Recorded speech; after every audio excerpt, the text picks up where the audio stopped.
Welcome back to Technical Knockout, the MMA Podcast. I'm your host, as always, Hussein, and today we are going to be talking about Israel Adesanya versus Joe Pyfer. Let's get into it.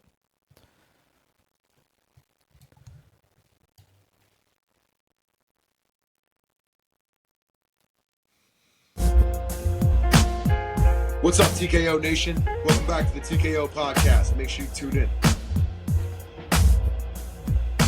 That's right, baby. Adesanya versus Pyfer. Last week we had Evloev versus Murphy. It was a pretty fun card, all things considered. The main event was a little weird. A bit of a strange decision, in my opinion. But it was a good fight. I can't complain. Certainly not a barn burner. I don't know if anybody was really expecting a barn burner, but I was expecting high-level MMA for 5 rounds, and that's what we got. Can't complain about that. There was a couple fights that were a bit disappointing, primarily the Mario Pinto fight. I love Mario Pinto, and he put up a lackluster performance, although he did get the job done, so you can't be too mad at him. But, overall, I thought it was a pretty good card. Not terrible, not great. Yeah, I just thought the main event, the decision was a little strange. I personally thought it was a draw. I could have seen it. I thought it was a draw. I thought Murphy won the first 2 rounds. Evloev won 3, 4, 5, but he had the point deduction in round 4. So I felt as though it should have been a draw. But it is what it is, baby. Come on, what are you going to do? You know what I mean? They gave 4 rounds to Evloev. I thought that was crazy. Maybe I need to rewatch it. I probably do, but, it is what it is. Anyway, let's get into this weekend's card. Quick side note, we went 6-0 last week. Great stuff. Really beautiful stuff there. 6 wins, no losses. So that was great. I was happy about that. But, let's get into this weekend's card. We are going west, baby. We are going to Seattle, Washington, over there in the Pacific Northwest. And we have a middleweight main event that it's scary. It's a scary one because we're seeing one of our favorite fighters of all time. A lot of people's one of their favorite fighters of all time in Israel Adesanya, facing a really dangerous but unskilled opponent in Joe Pyfer. Now, this is the kind of fight that can be very heartbreaking because the real question is, how washed is Israel Adesanya? How washed is he? He looked pretty washed against Nasruddin Imavov. He got knocked out. He looked slow. But the thing is, Imavov is one of the fastest people in the division, and for my money, one of the fastest people in the UFC. When you consider that he's at middleweight, which is one of the bigger divisions in the UFC. I think he's certainly faster than some welterweights. So it's not necessarily a bad thing that Adesanya looked slow against Imavov, but it's a little disheartening that one of these MMA greats is on a 3-fight skid and got finished in the last 2 of them. He's trying to get back in the win column here. He's taking on Joe Pyfer. Joe Pyfer, if you're not familiar, hits like a truck, gasses out, doesn't really have the most creative approach. The only problem is, if he touches Adesanya, he might knock him out. Adesanya's had a lot of fights. He's been knocked out before. Like I said, he looked very slow in his last fight. But this is a 5-round main event, and we've seen Joe Pyfer lose the 3rd round, lose the 3rd, 4th, and 5th against Hermanson, lost the 3rd round against Gastelum. And if he cannot get Adesanya out of there, then you have to imagine that Adesanya is going to, style on him in the last 3 rounds. So, these first 10 minutes of the fight are going to be really, are going to answer a lot of questions. I'm praying that Adesanya can get it done. It's not like I hate Joe Pyfer, but I definitely don't like him. And, it only takes 1 or 2 interviews that you watch with this guy to understand he's not the sharpest tool in the shed, But, like I said last week, you have to separate the art from the artist a little bit. So, I understand, being a fan of his work. But the thing is, he's not that. I mean, he's talented. Don't get me wrong, but he's just not that skillful of a fighter. It's hard for him to land that big punch that he's looking for all the time. He's always looking for that big shot, and it's pretty rare that he lands it clean. When he does, he has the power to put guys out. So I'm hoping that he cannot land it against Adesanya. If he does, if Adesanya loses this fight, I think he's cooked. I think it's time to retire. I mean, even if he wins, like, what more do you have to prove here? You know what I mean? I'm sure he's getting paid handsomely for his efforts, but I don't want to see him losing to guys like Joe Pyfer and God knows who else he might lose to on the lower rungs of the division if he loses to this guy. You know what I mean? So, I'm always a fan of fighters going out while they still have some gas in the tank.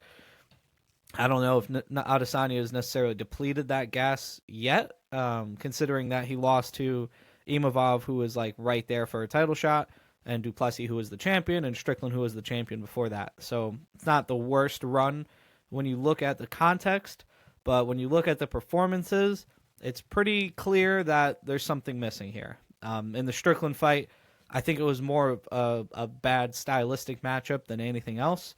In the Duplessis fight, it was like, man, this guy Duplessis is hard to get off of you. He's a hoss. And Adesanya found out the hard way when he got submitted in the fourth round. For the first time in his career, he got submitted.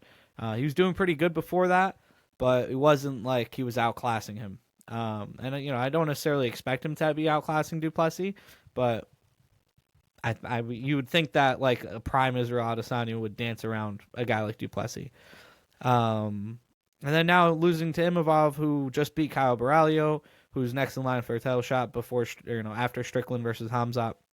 There's not much shame in losing to that guy. That guy's a stud. He's very talented. He's talented and he's skillful. Joe Pyfer really only has the raw talent, raw power, aggression, etc. So I think if Adesanya loses this fight, I think you got to retire. I really don't want to see him go down this path. So yeah. That's where I'm at in the main event. I am leaning towards Adesanya. I think he should be able to get it done. I'd imagine it would be by decision. It'd be awesome to see him get a knockout. Rooting for Adesanya. I hope he gets the job done. I'm not super confident that he will, but I do think that he has the tools, the range, the experience to be able to get this done on the scorecards, and I hope he can put it together and make it happen, I mean, even retiring here with a win wouldn't be such a bad idea, you know what I mean? He's given so much to the sport, to combat sports in general. I wouldn't be upset if he called it a career after a win or a loss this weekend. So, going down the card, you have a co-main event that is a rematch. Women's flyweight, top 5 fight here, Alexa Grasso versus Macy Barber. I love this fight. I think this is a great fight. I know a lot of people on the forums and a lot of the misogynists in the MMA community are not happy to see a women's fight in the co-main event. I mean, to that I say grow up. This is an awesome fight. These are great fighters. One of them held the championship. She finished the, GOAT of the division in their first fight. In the second fight, it was very close. It could have went her way. In the third fight, she definitely lost. Macy Barber here, a very talented MMA fighter, very powerful, and one of the few fighters in today's day and age, male or female, who are using ground and pound to their effect, Barber is a menace on the ground. She's always looking for damage. Her last fight was really fun to watch. I forget who it was against, but I really enjoyed it. Against Karina Silva. Yeah, that was a fun fight. And Barber, she's a stud, man.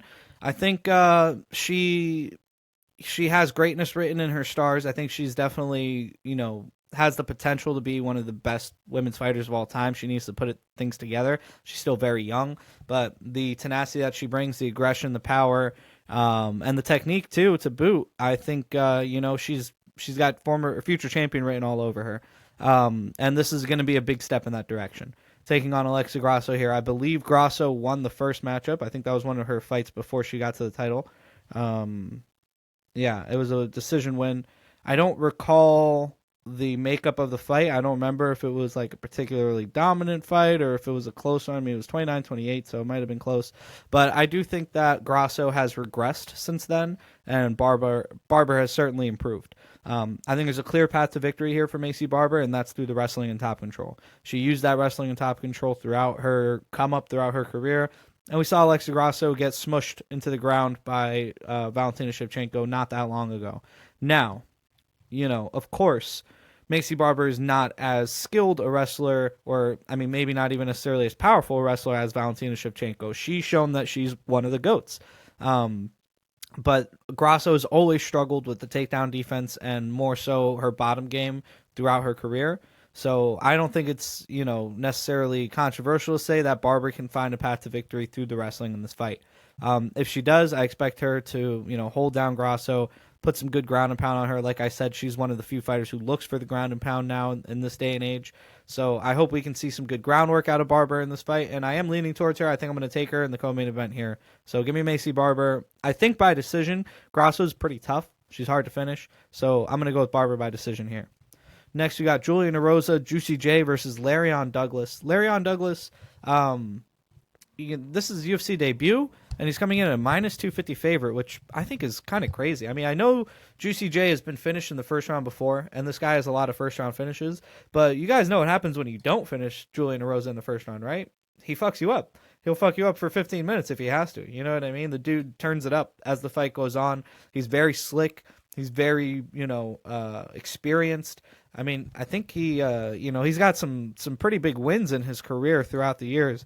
I remember him beating the piss out of Paddy Pimblett in Cage Warriors and getting robbed there. He was just on a 3-fight first-round finish streak over, Christian Rodriguez, Darren Elkins, Ricardo Ramos. These are some good fighters here, Recently losing to Melchizedek Acosta, but there's no shame in losing to Melky. You know what I mean? That guy's a beast. So I don't understand the big dog side here for Erosa. I don't think he's that washed. I mean, he's been through a lot in his career, but I think he still has the tools to beat a guy like Larion Douglas. But we're gonna find out, and it's a good fight. I'm not certain enough. I'm not confident enough in Erosa to outright pick him, but I definitely am going to be leaning towards the side, and I hope he gets it done. Next, we have Mansour Abdulmalik versus Yusri Balgari. I love this fight. I think this is a great matchup. One of the better fights on the card for sure. Mansour Abdulmalik, what can you say about this guy? This guy is super powerful. He's super, explosive. He's dangerous. But, it seems like his cardio is not really there, and he's not that technical. I've seen him get into some fights where he should have been able to finish the guy, and he didn't because he couldn't put the last couple pieces together. Now, Balgari, on the other hand, has an extensive kickboxing career, and he's shown in the UFC some pretty good takedown defense, and he's been improving fight to fight. I'm not going to bury the lead here. I'm going to pick Yusri Balgari here. I think he has the higher ceiling out of the two of them. Coming off of that victory over Azamat Bakoyev, who's a fighter that I hold in pretty high regard, I'm going to lean towards Balgari here. I think he's going to get it done. I feel like Abdulmalik has been coming into these fights as like a minus 1,000 favorite, and he's not been looking like one. So, I think that there is some comeuppance that comes with that after a while of being so highly touted and not necessarily looking like you should be. And I think he's going to find that, that foil here against Yusri Balgari. Balgari is a very talented, very skillful striker. And in MMA, like I said, he's shown pretty good takedown defense. So, I think he's going down the route of guys like Adesanya, of guys like Pereira. And, I'm excited to see how he develops, how he continues to develop. And I think this is going to be a big stepping stone for him, especially if he can get a finish here, which I don't think is impossible. I think it's very possible that he gets a finish here, especially as the fight goes on and Abdulmalik starts to gas. So give me Balgari here. I'm going to say over 1.5. Next, we got Terrence McKinney versus Kyle Nelson. I mean, this is about as, shameless an action fight as you can get here, at this stage of the game. Terrence McKinney, I don't believe he's ever had a fight go over 1.5 rounds. I mean, I know that record from a few fights ago, and I don't think I've seen a fight of his since do that. So, the under 1.5 is a super live prop here. It's probably minus 750 or something. Kyle Nelson, another guy who's a killer be killed fighter. He killed Matt Frivola in his last fight, but they robbed him. It was bullshit, man. The referee stopped the fight at the end of the first round and then acted like it was the bell that rang instead of him stopping the fight. I was baffled. I lost money on that fight, and I was a little sour about it.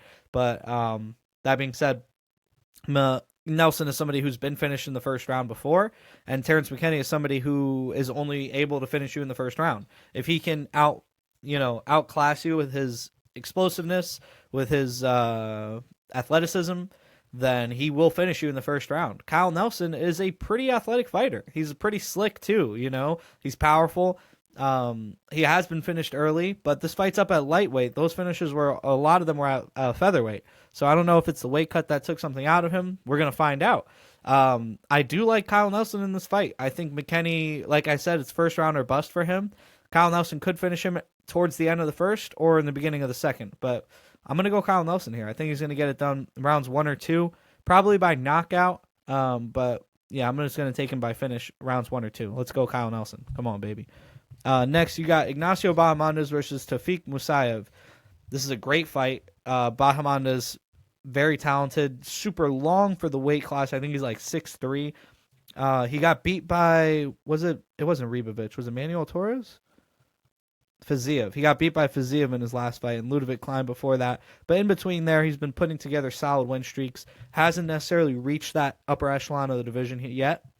And coming off of a loss here, they give him a step down, you can say, against Tafik Musayev. But Musayev is a monster, man. This guy is really good. He's coming off of his own loss against Mitubek Orolbai. But before that, he did some really good work in Ryzen, really good work in Bellator. And, you know, although he's no, spring chicken here at 36 at lightweight, he does have a ton of skills. And he's a very, very tenacious wrestler, very good fighter in general. Bahamondes, I think, is slick enough and long enough and strong enough. That sounded crazy, but I think he's got the tools to be able to keep Musayev at bay and turn up as this fight goes on. I think Bahamondes is the slicker fighter, and I expect him to get it done here. I hope he gets it done for his sake. You know, I think he could use that win for sure, and he's one of those guys who I really want to see tested against the top, rings of the division. He had seemed to hit a ceiling against Fiziev. I'm hoping that he can turn that around in this fight, but we'll see what happens, And then you got Chase Hooper versus Lance Gibson Jr. Let's go Chase Hooper. Chase the dream Hooper. I think he's going to get it done here, man. I think Hooper's been on the steady path of improvement. He did hit a roadblock in his last fight out, if I'm not mistaken. Yeah, against Alexander Hernandez. He got stopped in the first round. He looked like the Chase Hooper of old in that fight. But this is what he's bringing to the table. He's got tenacity. He's got good striking, good wrestling, great jiu-jitsu. And I think he's going to keep pushing forward and keep being aggressive. And that's just what you're going to have to expect with a Chase Hooper fight. This guy, Lance Gibson Jr., if I'm thinking of the right guy, I believe he fought in Bellator for a while there. Let me just confirm. Oh, yeah, he did fight in Bellator. Yeah, I remember him in Bellator. He's coming off of a loss to Bobby King Green where he did not look great in that fight. It was a close fight, but I think, Green did enough to win. So, it's a very different matchup. Chase Hooper is a guy who wants to press forward and take you down and, wrap you up, get in your face with the striking, not necessarily have a tremendous amount of power, but definitely a tremendous amount of pressure. And we'll see if Gibson can stand up to it. I'm not sure that he can. I think I'm going to lean towards Hooper here. I think he's a more talented fighter. I think if the fight goes to the ground, he should be able to get it done. And I'm excited for the matchup, Green, on the other hand, from Gibson's last fight, is a completely different style. He's somebody who wants to move back and counterpunch and, goad you into overextending. And he was able to do that against Lance Gibson. If Hooper can do that here, I think he's going to duck under and take a takedown and, finish his fight on the ground. So give me Hooper and Hooper by submission. Next, you got Marcin Tybura versus Tyrell Fortune. This is another example, similar to the main event, of how washed is Fighter A. Is Marcin Tybura so washed that he can't finish a guy like Tyrell Fortune? Oh, okay. Oh, this is his UFC debut. I must be thinking of somebody else. Well, I mean, either way, man, this guy's fighting people like Tony Lopez and Marcelo Gomez. I mean, come on, man. He lost to Linton Vassell. He beat Matt Mitrione. Like, these are some old dudes here. Tim Johnson knocked him out. Oh, my goodness. So, I mean, he's coming in here, making his UFC debut against Marcin Tybura. I guess they're trying to set him up. I don't think Tybura is that washed. I think Tybura should be able to get this done. Probably with the takedowns and the ground and pound and the wrestling, his chain of attack that he usually comes with. But we'll see what happens, I like Tybura. I'm definitely biased. I love Tybura. I've always been a Tybura fan. So I'm always a fan of those kind of grittier guys who can, push through and overcome athletic disparity, So give me Tybura here. Let's go, baby. Next, we got Casey O'Neill versus Gabriela Fernandez. Casey O'Neill kind of fell off the face of the earth. I think she was touted. Did their camera shift? I think my camera just shifted. But yeah, she was touted pretty highly at one point, and then she took a loss, and I can't remember seeing her since. She took 2 losses. Now, she's coming off a victory over Luana Santos. That was in 2024. That was a long time ago, man. Gabriela Fernandez is the girl that knocked out and then submitted Wang Kong. And yeah, she seems like a pretty well-rounded fighter, a pretty aggressive fighter. And yeah, we'll see if Casey O'Neill can get her game going on the ground. I don't expect her to, though. I think Fernandez is a really good ground player from what I remember. And yeah, I'm going to go with Fernandez here because I think she should be able to use her wrestling in reverse, use her jiu-jitsu in reverse, keep this fight on the feet where O'Neill has never been super comfortable. And I think she'll be able to get this done here. Let's go, Gabriela Fernandez. Next, you got Navajo Sterling versus Bruno Lopez. They want Navajo Sterling to get a win. This is about as, cut and dry as this can be. Do you expect him to pull through? I kind of do. I don't think he's that great. I would put him in the same level as like Joe Pyfer, where he's like super athletic, super big, but not necessarily the most talented fighter. Bruno Lopez, I'm not familiar with, but looking at his record, it's not super impressive. So let's go Sterling here by knockout. Then you got probably the most fun fight on the card here. Adrian Yanez versus Ricky Simone. I love this matchup. This is a 2021 fight all over it. You know what I mean? 2022, 2021, that kind of era. I love this fight. I think it's a great fight. I'm interested to see where both guys are at in their career. Ricky Simone, super tenacious wrestler, very hard-nosed fighter, moves forward, pressure, power, combinations, wrestling, top control, a hoss, a really big back for the division. Adrian Yanez, on the other hand, a much slicker fighter, a much more powerful striker, a guy who is going to take advantage of your defensive irresponsibilities on the feet and, hit you as hard as he can whenever you give him the opportunity to. Simone has been a little bit chinny lately. He's getting up there in age. He got knocked out by Uriah Faber. I mean, that was crazy. That was before Faber got worked by Jan, so, I mean, that was a while ago, to be fair. But, yeah, I mean, I think those problems still kind of plague him. I don't remember his last fight. It was against Hani Barcelos. Yeah, he kind of got beat up by Hani Barcelos. That was crazy. So, yeah, I mean, I feel like Ricky Simone's a bit washed here. Yanez has been inactive, but really talented every time we see him. He's coming off of a loss to Daniel Marcos again in 2024, so it's been over a year since we've seen him in the cage. Doesn't really strike me as the kind of guy who's going to suffer from ring rust. I think he's a very natural fighter. So I'm excited for this fight. I don't know really who to pick. I think, my heart is telling me Yanez. I think that he can land a counter punch here and hurt Simone. But, Simone is somebody you can never count out. I'll never forget him flatlining Javid Basharat, a guy who I was very high on at the time. So, he has that power in his back pocket. Yanez is there to be hit. He's been hit before. I think it was against Jonathan Martinez that he got his leg kicked off and finished in that fight. His defense has never been his strongest suit. He's trying to be slick. He's not trying to be defensively responsible. So, yeah, I mean, it's kind of like the Bobby Green effect. You know what I mean? Like, you can be cute and you can move your head and, dodge and slip. But if somebody throws a triple jab at you, you know what I mean? Your head's going to be right there for it, like Jalen Turner did to Green. But we'll see what happens here with Ricky Simone. He is somebody who uses that jab, uses that overhand. So, I don't know. I'm pretty excited for this fight. I'm not really sure who to pick, though. Alexia Tainara versus Bruno Brazil. That's a fun fight that I don't think the winner's going to go very far, but I think it's a fun fight. Zhu Kangji versus Marcio Barboza. I don't know these guys. And then you got Michael Chiesa versus Nico Price, old man weight, fighting in Seattle. They have Seattle here, so they had to get Chiesa on the card somewhere. They do him these favors, putting him against these old men. I think he was supposed to fight Carlson Harris, which was like, come on, bro. Like, I don't know what. It's like a separate division for guys like Chiesa. So, yeah, I mean, I think Chiesa should be able to take down Nico Price and, submit him or at least wrestle him. There's a very, Court McGee style these days from Chiesa. If you guys don't remember Court McGee, I think they might have fought. Actually, now that I think about it. I feel like they fought. Yeah, he just fought him. Oh, yeah, I forgot about that. But yeah, they're matching him up with all these old dudes in the division, giving him some easier fights, or not easier fights, but less risky fights. And here he draws Nico Price, which is no exception. Nico Price, very washed, very old, pretty slick, but he's lost a lot of that speed that he barely had to begin with. Of course, the power is the last thing to go, and Chiesa has never had a great chin. So maybe Price can slime him if he lands clean, but I really don't see it happening. I think Chiesa is going to drown him. So give me Chiesa, probably by decision, but he could get a submission at some point. All right, without further ado, let's go down our quick picks for the evening. In the main event, I'm going to take Israel Adesanya. I have to. I got to take my boy. We're going to go Israel Adesanya. We're going to go Macy Barber. We're going to go Yusri Balgari, Kyle Nelson, and we'll round it out with Chase Hooper. One more time.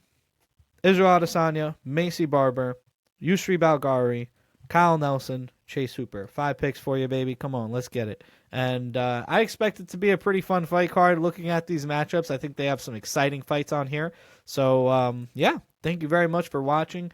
I'm working on an episode about Ian Gary. I'm very excited about it. I've been editing it for a while. I wrote it a while ago. Now I just need to record it and finish the editing process, but it should be a fun one. Thank you very much for watching. Thank you for listening. Check out my interview with Jacob Estevez. My boy is fighting soon. It's going to be great seeing him perform again. And yeah, stay tuned for more. I appreciate y'all. I love y'all. I hope you have a great day.